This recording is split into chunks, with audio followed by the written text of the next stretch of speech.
in the kitchen with Georgia at the Hub on Smith. Hi, I'm Georgia, and thanks for joining me again this week in our 4-week series on winter squash. Last week we talked about acorn squash, and this week we're going to talk about butternut squash. So I'm the dietitian at the Hub. I get the pleasure of helping make sure that the meals there meet nutritional needs for our population that we serve, which is primarily 60 and over.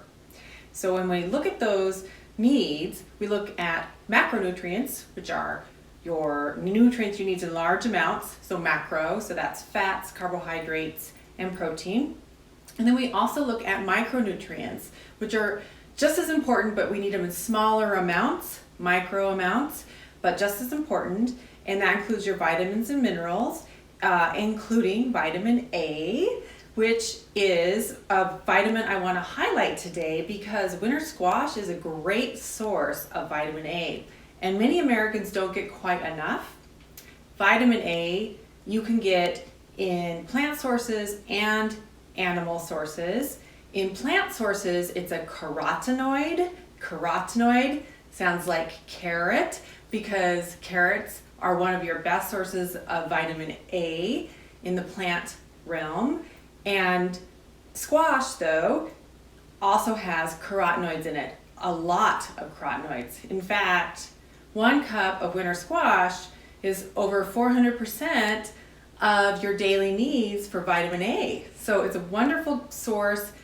Vitamin A is super important for our immune system, super important for our skin, or what's called epithelial tissue. So any place in your body that has epithelial tissue, it's super important in helping maintain that integrity. So super important for eyesight. So the whole, wives' tale or what have you of that carrots are really good for your eyes is actually very true.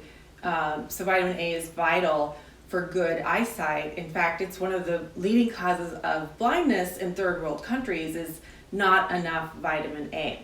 So vitamin A in plants is one of the chemicals in the plant that gives that beautiful orange, red, yellow color. So you think of winter squash, they have those beautiful colors in them, and that really tells you that that's a great source of vitamin A. So enough about that nutritional piece. Let's look at how are we going to prepare a butternut squash. Let's make this super easy. I think one of the most difficult things about winter squash is the packaging. It's, nature's packaging, but it's very tough and can be intimidating to cut. Some of us can't even cut it safely or figure out how. So there's a great trick to not even have to cut it. And that trick is you can just cook it in a crock pot. You don't even have to peel it. You would want to wash the outside, but you can just put the whole squash. This is a butternut squash we're doing today, but any squash that would fit in your crock pot, you could do this. And you can put it in there on medium for 6 hours, and then it's ready. You can also microwave it, and you'd want to poke some holes in it if you microwaved it. That's basically like steaming it. So that's another way to do it quickly versus roasting like we talked about last week. But if you put it in a crock pot, you don't even have to cut any holes or anything. And you don't have to even put any water in there either. You can just put it simply in the crock pot. So this one I put in last night, and I let it cool. And so now, super easy to cut. So it takes out all of that difficulty of cutting. Cuts like butter, this butternut squash. Another beautiful thing, specific to the butternut, is you can actually eat the skin. Acorn, you wouldn't want to eat the skin. That's the one we talked about last week. But with a butternut, you can actually eat the skin. So I could cube this, and then I could put it in my fridge and throw it on top of a salad. I could dice it up and put it in a casserole, maybe to make my lasagna or spaghetti just a little bit more nutritious. I could throw it in a soup. You could buy a can of soup and throw it in there as an extra vegetable. You can also puree it if you have a blender, or you can mash it with your hands and just have it mashed. If you pureed it, you could make it into a soup. Butternut squash makes a beautiful soup. I love to use cumin and paprika with some salt and pepper. Maybe roast some garlic, roast some onion to make a really nice soup, and add some stock, some chicken stock or vegetable broth to do that. So you can just see how easy it is to cut. Again, you don't have to peel the butternut. You can eat the peel.